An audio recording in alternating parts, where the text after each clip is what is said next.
আজকে আমরা টেবিল নিয়ে আলোচনা করব। দেখো আমরা এখানে যেভাবে সিলেক্ট করব 7x2 বা 8x4 যেভাবে সিলেক্ট করব সেইভাবে আসবে।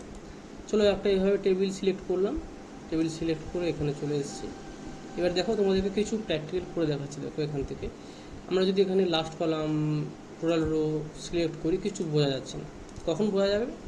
যখন এখানে আমরা টেবিল স্টাইল সিলেক্ট করছি। তো একটা স্টাইল সিলেক্ট করেছি, এবার এখানে এসো, এবারে সিলেক্ট করো প্রত্যেকটা থেকে। এবার দেখো এর প্রত্যেকটা ডিফারেন্স পাওয়া যাবে।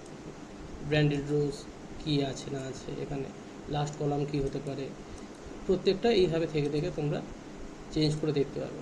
জাস্ট স্টাইল অপশানসগুলো ওখানে চেঞ্জ হবে।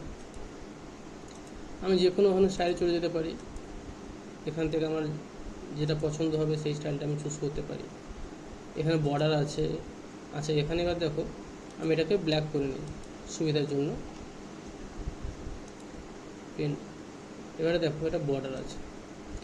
আমি ধরো এখানে ক্লিক করেছি, ক্লিক করে আমি এখানে বর্ডারে এসেছি, আমি এখানে দিলাম নো বর্ডার। দেখো ঘরটাতে কিন্তু কোনো বর্ডার পুরোটা উঠে গেছে, পুরো ওই ঘরটাতে কোনো বর্ডার নেই। আবার এখানে আসে আমি উল্লেখ করলাম যে লেফট, দেখো বাম দিকে যে বর্ডার সে বর্ডারটা উঠে গেছে। আচ্ছা এখানে আগে অন্য একটা বর্ডার সিলেক্ট করা ছিল, সেজন্য একটা প্রবলেম হচ্ছে। পেনের কালারটা আমি ব্ল্যাক করে নিই সুবিধার জন্য। দেখো এবার দেখো ডবল ক্লিক করছি, এবারে দেখো যদি এখানে যদি লেফট ক্লিক করি দেখো লেফটে দেখো উঠে যাচ্ছে। তো এইভাবে এইখানে যা যা আছে এখানে যদি আমি এখানে ডায়াগোনাল ক্লিক করি তাহলে ডায়াগোনাল চলে আসবে। দেখো এখানে এখানে আমি আপ এটা চলে আসছে। আমি যেই যা সিলেক্ট করবো এখন সেগুলো আসছে। ড্র টেবিলটা ওখানে দেখিয়ে দিচ্ছি, ড্র টেবিল আর ইরেজারটা পরে দেখাচ্ছি। বর্ডার আর শেডিং এখানে আমি যে কালারে দেবো আমি সেই কালার হবে। দেখো এখানে কালার সিলেক্ট হয়ে গেছে। আর ড্র টেবিল, ড্র টেবিল আসছে, আমি এখান থেকে টেবিলটাকে মাঝখান থেকে নিতে পারবো। আমি এখান থেকে বিভিন্ন প্যাটার্ন চেঞ্জ করতে পারবো। এখান থেকে পেনের কালার আমি আলাদা চুজ করতে পারবো। ইরেজার হচ্ছে মুছে দেওয়ার জন্য, দেখো এই অংশে মুছে দেওয়া। শুধু এই লাইনগুলো না, আমি ধরো এই টেবিলটা ধরে এই অংশটা মুছে দিতে চাইছি। দেখো আমি যে অংশটা চাইবো মুছে দিতে চাইবো আমি সেই অংশটাকে কিন্তু মুছে দিতে পারবো। এটা হচ্ছে ইরেজারের কাজ, এটা ড্র টেবিলের কাজ। এই তোমাদের সবকটা দেখিয়ে দেওয়া হয়ে গেলো। শেডিং, শেডিংটা আমি যে কোনো কালার দিয়ে আমি এখানে শেডিং দেবো। আমি এটা শেডিং দিলাম, এখানে আমি শেডিং দিলাম এটা দিয়ে, এই বক্সে সেলটাতে আমি শেডিং দিলাম এটা দিয়ে। তো এই তাহলে মোট তোমাদের পুরো যা যা কিছু যাবতীয় ছিল এখানে ইরেজার ড্র টেবিল সব কিছু দেখিয়ে দেওয়া হয়েছে। সেটিং বর্ডার্স সব দেখিয়ে দেওয়া হয়েছে।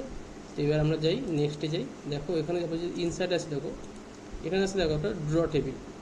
ড্র টেবিল মিনস কি, আমি এখান থেকে এই টেবিল যেটা আঁকছি সেটা তোমাকে দেখিয়ে দেওয়া হয়েছে, ড্র টেবিল সেইটা দেখিয়ে দেওয়া হয়েছে। নেক্সট যদি দেখা যায় এখানে আসছে দেখো ইনসার্ট টেবিল। ইনসার্ট টেবিল কি, আমি কতগুলো কলাম নিতে চাই। 5 জায়গায় আমি 15টা কলাম নেব, আর 2 জায়গায় আমি 17টা রোজ নেব। দেখো এখানে ততগুলি সিলেক্ট হয়ে আসছে যতগুলো নিতে চাই। কন্ট্রোল জেড করে দিই।